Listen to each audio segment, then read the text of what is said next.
C'est l'une des conséquences malheureuses du confinement. Les violences à l'intérieur du foyer ont augmenté depuis quelques semaines. Mathilde Demy, bonsoir. Bonsoir. De la rédaction de TV78, vous parlez, vous plus particulièrement, de la hausse des violences conjugales avec votre invité. Oui, nous sommes avec Gaëlle Desmar. Bonsoir. Bonsoir. Vous êtes coordinatrice du collectif Nous Toutes 78. Donc, je le rappelle, c'est un collectif qui milite contre les violences sexistes et sexuelles. Depuis le début du confinement, le ministre de l'Intérieur a constaté une hausse des violences conjugales de 30% en France.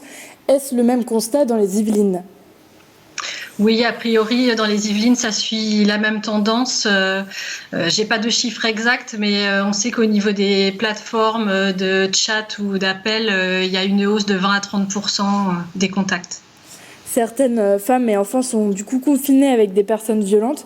Comment peut-on donner l'alerte et agir durant le confinement ?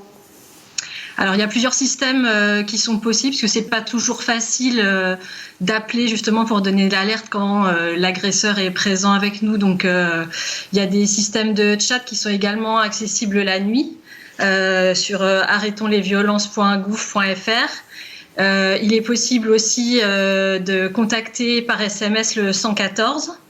Il est possible aussi dans les pharmacies de donner l'alerte. Les pharmaciens sont au courant de la procédure et peuvent contacter ensuite la police. Et puis dans les Yvelines, il y a aussi des permanences qui commencent à être mises en place dans les centres commerciaux. Donc notamment, il y en a une à Plaisir le mardi après-midi de 13h à 17h à Auchan et à Mantes-la-Jolie le jeudi de 13h à 17h. Il y a aussi également une ligne d'écoute à destination des auteurs de violences. Elle a été activée le 6 avril. Est-ce que vous pensez que ça va permettre d'éviter les passages à l'acte ?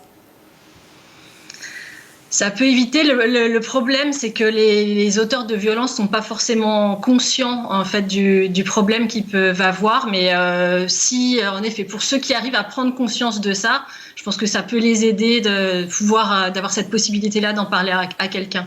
Et est-ce qu'il y a d'autres dispositifs mis en place par le gouvernement ? Il y a le 3919, donc qui est le numéro qui est communiqué partout, donc qui est joignable en appelant.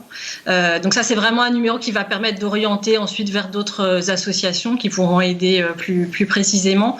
Et puis pour les enfants, il y a le 119 aussi, si jamais vous entendez des enfants qui crient, qui peuvent être en souffrance, n'hésitez pas à contacter le 119 pour alerter. Et en cas d'urgence absolue, si vous sentez qu'il y a une mise en danger, c'est le 17 qu'il faut appeler, la police. Merci Gaëlle Desmar d'avoir répondu à nos questions. Merci à vous.